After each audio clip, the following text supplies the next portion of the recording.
My opinion that you do not really understand the concept of banking. All the banks are broke. Bank Santander, Deutsche Bank, Royal Bank of Scotland, they're all broke. And why are they broke? It isn't an act of God. They're broke because we have a system called fractional reserve banking, which means that banks can lend money that they don't actually have. It's a criminal scandal and it's been going on for too long. And most of the problem starts in politics and central banks, which are part of the same political system. We have counterfeiting, sometimes called quantitative easing, the artificial printing of money, which if any ordinary person did, they'd go to prison for a very long time. And yet governments and central banks do it all the time. The sheer effrontery of this is quite astonishing. It's central banks that manipulate interest rates, Commissioner.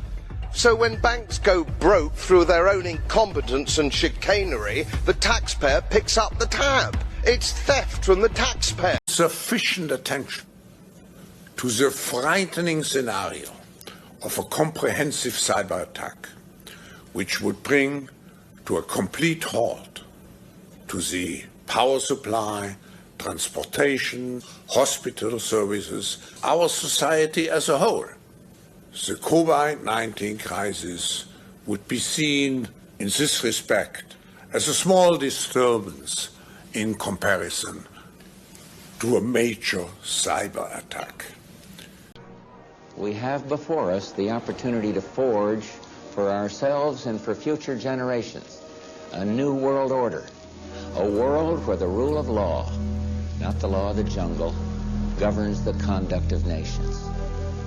When we are successful, and we will be, we have a real chance at this new world order, an order in which a credible United Nations can use its peacekeeping role to fulfill the promise and vision of the UN's founders.